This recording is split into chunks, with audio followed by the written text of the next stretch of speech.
Artinya dia betah dengan gangguannya gitu. Dia secara bawah sadar betah meskipun pikiran sadarnya nggak mau gitu, tapi bawah sadarnya masih pengen menderita gitu.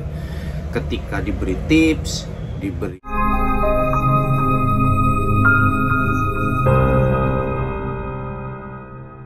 Halo sahabat, kembali lagi di kanal YouTube Arya Surya Official, kanal pemberdayaan diri untuk Anda semua. Kali ini saya akan memberikan beberapa hal penting ya sahabat, untuk sahabat-sahabat yang sedang mengalami psikosomatis, agar cepat pulih, agar cepat sehat dan bangkit kembali, bisa beraktivitas dengan normal kembali, berdamai dengan sensasi yang numpang lewat. Karena sejatinya yang numpang lewat itu hanya sebentar kalau kita mengetahui tips dan triknya. Ketahui dulu bahwa 80% gangguan psikosomatik berasal dari pikiran ya sahabat-sahabat. Beberapa pakar menganggap bahwa 99% malah gitu. Nah, tapi itu tidaklah penting. Sekarang yang terpenting adalah bagaimana cara kita bangkit dari keterpurukan kita. Nah, sahabat, apakah pernah berpikir dan merenung bahwa selama mengalami psikosomatik ini, pikiran kita selalu terfokus pada masalah dan rasa-rasa yang numpang lewat. Aduh, kenapa ya? Searching. Aduh, kenapa ini ya? Langsung browsing. Aduh, kenapa ini ya? Langsung bertanya ke sana ke sini, yang akhirnya membuat kita bingung dan akhirnya kita menjadi terbiasa bertanya kepada orang lain. Nah, beberapa hal yang mungkin kedepannya Anda jadi tidak lagi tergantung orang lain atau rekan Anda yang sesama mengalami penderita psikosomatik. Yang pertama adalah renungkan 5 menit atau 10 menit bahwa apa persisnya yang aku takuti. Katakan itu dalam hati. Nanti muncul, oh saya takut meninggal, contoh. Ditulis ya sahabat-sahabat. Terus saya takut makan, saya takut bepergian. Terus pikir lagi, saya takut mati karena apa ya? Oh, ternyata saya takut mati karena takut dosa, takut masuk neraka dan lain sebagainya. Ditulis ya sahabat-sahabat. Saya takut makan karena saya takut kalau makan saya takut kambuh. Terus saya takut keluar karena kalau takut keluar saya takut pingsan dan meninggal, tidak ada yang menolong, dan ataupun saya takut sensasi yang luar biasa muncul. Oke. Nah, ketika sahabat sudah merasakan lama berdiam diri di rumah, mantang makan ini itu namun tetap sama, itu tidak lebih baik ketika Anda keluar. Jadi lebih baik Anda keluar, aktivitas dan makannya mulai normal. Itu jauh lebih baik daripada Anda terus-terusan takut selama berbulan-bulan atau setahun 2 tahun. Duh, saya takut ini, tapi faktanya setahun ini saya nggak sembuh-sembuh. Coba dulu gitu. Coba makan mulai normal yang bergizi gitu, karena kan kadang makanannya itu saja ya sahabat-sahabat. Nah, itu. Yang kedua, kita cari dulu sisi kelemahan kita yang membuat muncul sensasi pertama. Apakah finansial?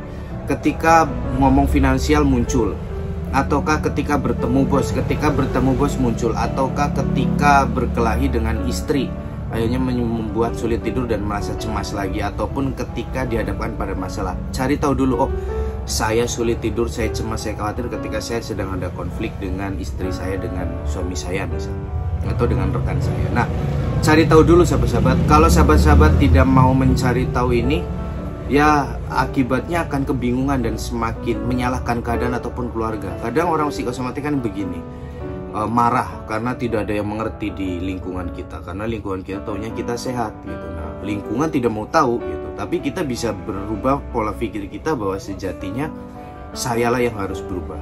Saya memilih cuek terhadap apapun penilaian mereka karena saya yang tahu gitu, ataupun minimal ada 2 atau 3 orang yang mengetahui di keluarga, ataupun ada rekan sependeritaan ya sahabat-sahabat.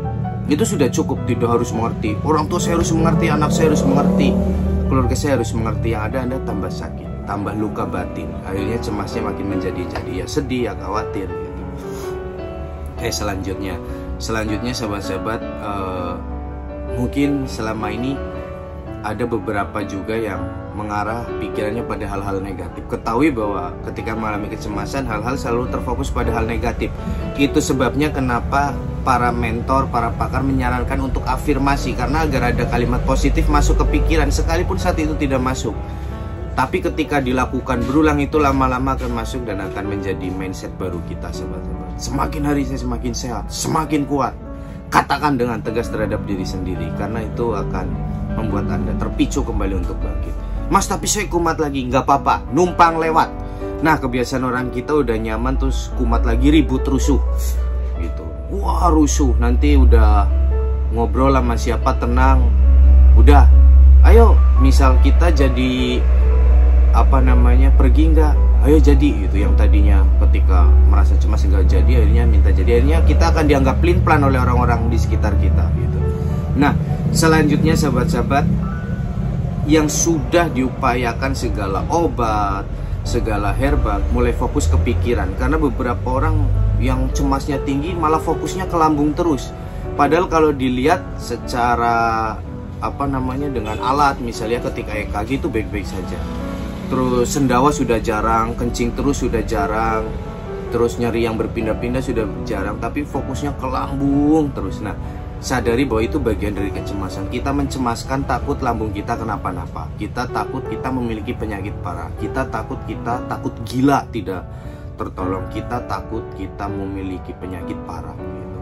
Nah, beberapa orang malah ada yang ya intinya segalanya takut ya. Yang mengalami general anxiety itu hampir semua takut, jalan takut, kemana takut. Mulai sekarang sadari bahwa sejatinya aku sehat. Secara fisik aku sehat, kata dokter aku tidak kenapa-napa. Apa yang salah denganku? Tanyakan itu sahabat-sahabat.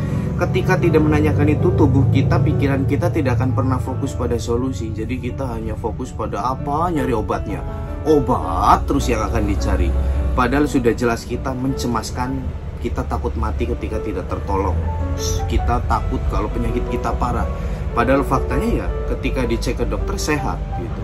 Tapi karena kita terfokus ke sana, akhirnya kita takut meninggal, takut ini, takut itulah, takut kedepannya finansialnya bagaimana lah dan lain sebagainya. Terus di situ terus pada problem frame atau pada bingkai masalah, bukan pada bingkai solusi.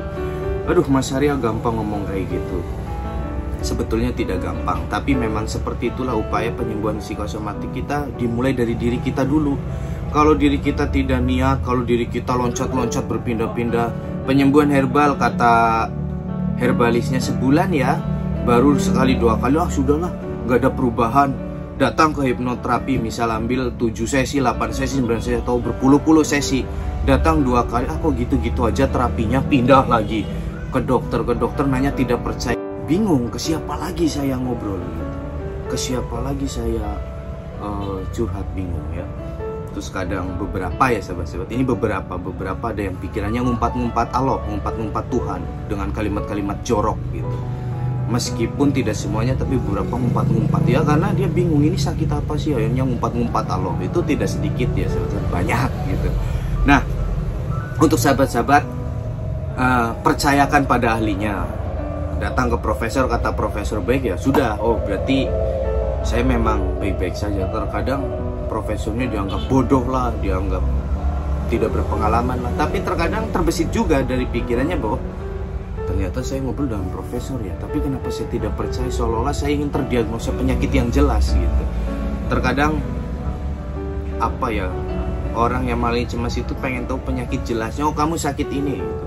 Tapi karena ketika kesana kesini tidak menemukan bahwa di tubuhnya ada penyakit, ya akhirnya dia akan beranggapan semua orang tidak bisa, tidak ada yang bisa dipercaya, penyakit saya aja nggak ketahuan, ini gangguan apa, ini penyakit apa. Tapi ya memang faktanya gangguannya ada di sini, di pola pikir kita semua, di pola pikir Anda ya sahabat-sahabat. Bagaimana kita mengelola ini nih, karena kehidupan kita, nasib kita tergantung apa isi ini, apa isi pikiran kita, apa self talk kita. Ketika kita terus fokus pada kepahitan, kita akan terus merasa kepahitan. Ketika kita fokus pada hal-hal yang positif, tentu kita hidupnya akan positif. Mulai sekarang belajar menghargai diri sendiri, bertanya, lebih baik bertanya kepada diri sendiri apa persisnya maumu, apa yang dapat menyembuhkanmu. Karena beberapa orang yang sembuh selalu mengatakan, mungkin sahabat-sahabat pernah mendengar, bahwa obatnya adalah diri kita sendiri. Ingat ya, obatnya adalah diri kita sendiri. Jadi kayak mentor, kayak Mas Arya, kayak rekan-rekan mentor yang lain itu hanya perantara. Mas Arya ya kaliannya hipnoterapi ya paling bisa membantu lewat hipnoterapi untuk mempercepat, untuk melatih mindset. Caranya gini, itu pun kadang beberapa tidak dilakukan, ya tidak apa-apa gitu. Karena memang sejatinya perubahan itu kadang tidak penting-penting amat untuk beberapa orang kok gitu. Mas Arya, saya ingin berubah tapi kok malas ya mas gitu ya. Sejatinya perubahan itu tidak penting-penting amat baginya gitu. Kalau hal yang remeh saja, misal kayak olah nafas tidak dilakukan, afirmasi tidak dilakukan, sejatinya dia betah dengan gangguannya gitu. Dia secara bawah sadar betah meskipun pikiran sadarnya nggak mau gitu, tapi bawah sadarnya masih pengen menderita gitu.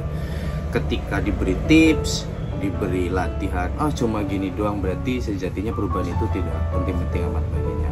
Mudah-mudahan membantu sahabat-sahabat. Sekian dari saya, Ray Surya. Salam baik untuk semua. Hipnoterapi dengan Arya Surya. Semangat, sehat lagi, bangkit lagi yang menonton video ini. Bye-bye.